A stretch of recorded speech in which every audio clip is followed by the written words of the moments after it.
Sunday special fish fry பண்ண போகிறோம். அதுக்காக நான் வவ்வால் மீன் எடுத்துருக்கேன். நீங்கள் அதை உங்களுக்கு பிடிச்ச மீனை எடுத்து நல்லா வாஷ் பண்ணிவிட்டு இது கூட இப்போ மசாலா ஆட் பண்ணிக்கலாம். கொஞ்சமாக மிளகாத்தூள், சாம்பார் மிளகாத்தூள் தான் நான் யூஸ் பண்ணுறேன். கொஞ்சமாக மீன் வறுவல் தூள், கொஞ்சமாக லெமனு, கொஞ்சமாக சால்ட்டு, கொஞ்சமாக மஞ்சத்தூள், இது எல்லாத்தையும் ஆட் பண்ணிவிட்டு இது நல்லா மிக்ஸ் பண்ணிவிடுங்க. எல்லா சைடும் செப்பரேட் ஆகிற மாதிரி நல்லா மிக்ஸ் பண்ணிவிடுங்க. மிக்ஸ் பண்ணிவிட்டு இதை ஒரு 1/2 hour அப்படியே ஊற வச்சிடணும்.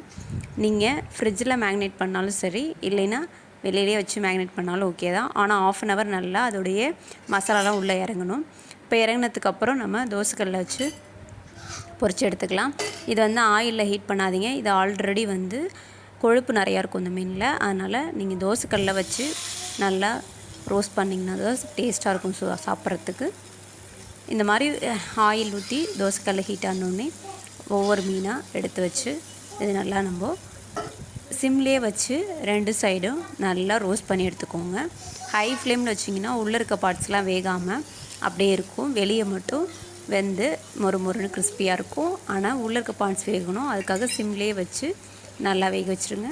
மேலே கொஞ்சம் எண்ணெய் அப்ளை பண்ணிவிட்டு வேக வைக்கலாம். இப்போ வேக வச்சதுக்கப்புறம் ஒரு சைடு திருப்பி போட்டுக்கலாம். ஒரு சைடு வெந்ததுக்கப்புறம் இப்போது ஒரு சைடு வெந்துட்டு திருப்பி போட்டாச்சு.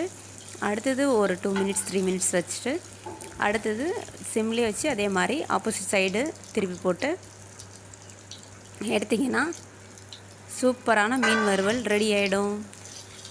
இதே மெத்தடில் நீங்களும் ட்ரை பண்ணுங்கள். ட்ரை பண்ணிவிட்டு எப்படி இருக்குன்னு கமெண்ட்டில் சொல்லுங்கள். Thank you for watching my video. Please subscribe my channel.